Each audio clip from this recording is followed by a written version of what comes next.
Now, how the human capital formation with this flow chart you can understand population. Population could be big or small.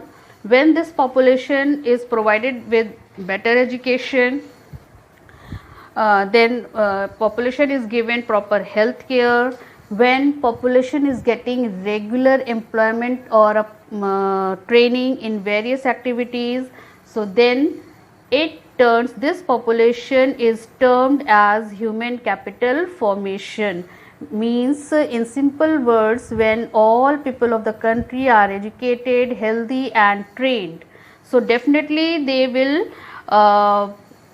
contribute to increase production and to make the country a developed country. And in this way, this human being or people or population is termed as human capital formation.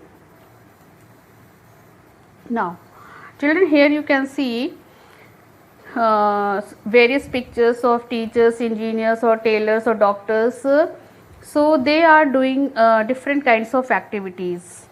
So can you explain how a doctor, teacher, engineer and a tailor are an asset to the economy? Yes, because they are using their knowledge, they are using their skills in various kinds of activities.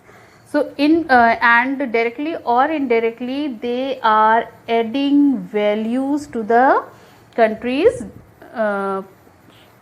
They are contributing in the development of the country. Okay, as the doctor is using his knowledge and skills to make the people healthy. Teacher is providing better education to the children to make them an educated people or a knowledgeable citizen of the future. The engineer is using his knowledge and skill to develop a good infrastructure within the country. And a tailor is using his skills or knowledge, basically his skills and knowledge to prepare the dresses. So in this way all they are contributing for the development of the country and you adding into the gross national product of the country. Now the question arises over here, how is human resource superior than physical resource, or is the human resource superior than a physical resource or any other resource? So let's see. Yes, definitely human resource is superior than physical resource or any other kind of resources. Now when we make investment in human capital through education, training, medical care, so it yields, it earns a return just like investment in physical capital. Suppose, for example, if we are going to buy a piece of land and in future we are going to sell that piece of land at higher prices, so somewhere we are getting profit. In the same way, when a parents when a child is provided better education, is trained in various kinds of skills and is given proper medical or health care, so definitely a child will become a human capital in future. In return, when he will be engaged with any kind of activity, so definitely that will add to the national income. This can be seen directly in the form of higher incomes earned because of higher productivity.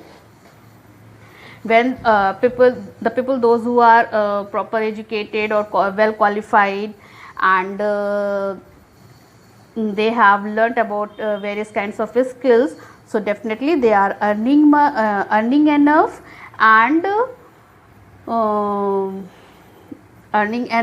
producing enough for the country.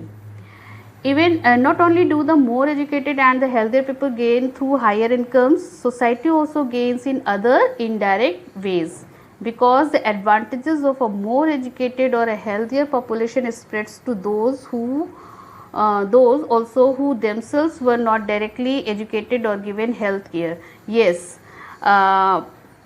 indirectly also, when the educated and healthier people guide their subordinates about the importance of education, about different kinds of skills, and spread awareness regarding health care among them, so indirectly those uneducated people also get benefited and society develops. So this is the another benefit of human resource, those who are well educated and well trained. In fact, human capital is one way superior to other resources like land and physical capital. Like human resource can make use of land and capital. Land and capital cannot become useful on its own. Yes.